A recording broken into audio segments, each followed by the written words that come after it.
Hello साथियों, मैं परविंदर सिंह स्वागत करता हूं आप सभी का आपके अपने YouTube channel art with Parvinder में।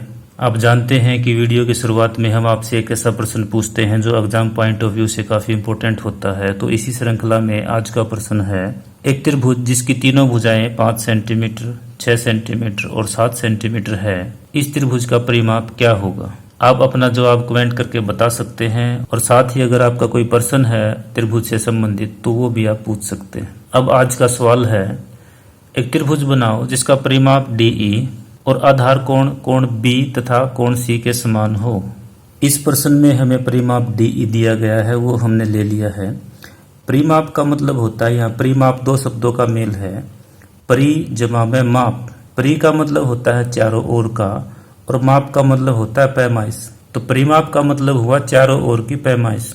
अगर त्रिभुज की बात हम करें तो त्रिभुज में 3 भुजाएं होती हैं, तो तीनों का योग आपका परिमाप कहलाएगा। और अगर चतुर्भुज हो तो चारों भुजाओं का योग परिमाप कहलाएगा। यानी कि जिस आकृति की जितनी भुजाएं होती हैं उन सभी भुजाओं का योग आपका परिमाप कहलाता है। तो ये परिमाप हमें दिया गया है। इसके अलावा 2 आधार कोण है। तो सवाल बनाने के लिए जो हमने परिमाप लिया है, यहाँ पर परिमाप मैंने 12 सेंटीमीटर लिया है। इसी के बराबर हम यहाँ पर एक और रेखाखंड ले लेंगे और उसका नाम भी DE ही हम रख देते हैं।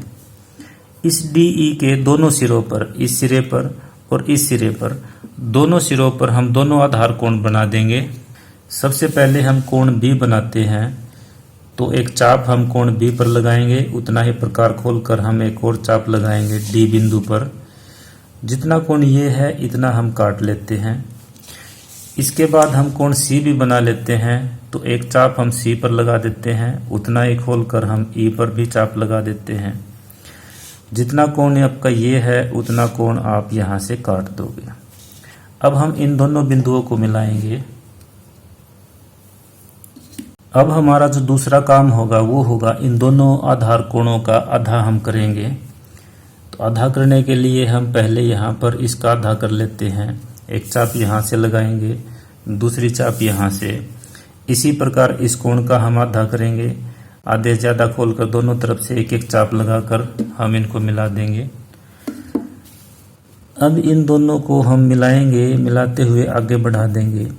तो आगे बढ़ाने से ये दोनों लाइनें कहीं ना कहीं आपकी काटेंगी और जहां भी वो काटेंगी वो आपका शीर्ष बिंदु हो जाएगा। ये आपका शीर्ष बिंदु हो गया A। परंतु आपका आधार इसमें से नहीं निकल के आया है, ये आपके तीनों भुजाओं का योग है। और जो आधार कोण थे हमारे वो भी एक्चुअल उतने नहीं रहे जितने थे, क्योंकि वो भी अब आधे हो चुके हैं।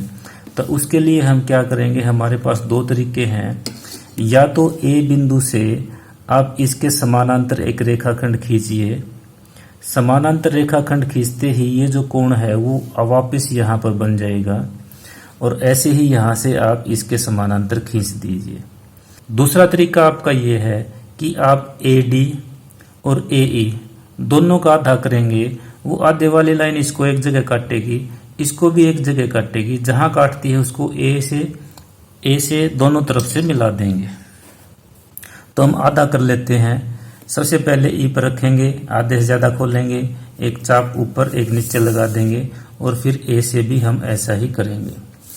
ऐसे ही हम D से कर लेते हैं। आधे से ज़्यादा प्रकार खुला हुआ है, दोनों तरफ हम 2 चाप लगाएंगे और A से हम उतना ही प्रकार खुला रखकर फिर हम 2 चाप लगा देंगे। इन सभी को आपस में मिला देंगे।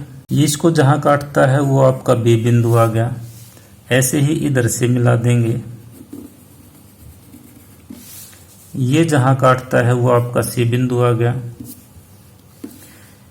B और C को A से हम मिला देते हैं।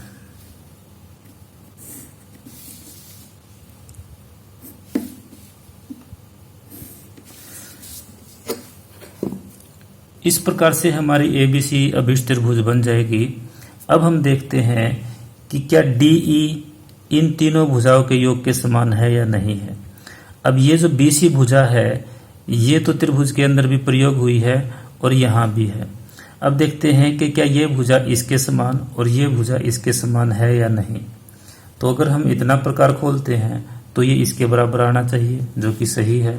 और इतना प्रकार खोलते हैं तो ये इसके बराबर आना चाहिए, ये भी आपकी सही है।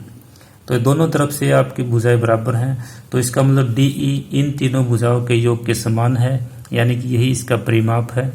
ये सवाल आपका यही कंप्लीट होता है।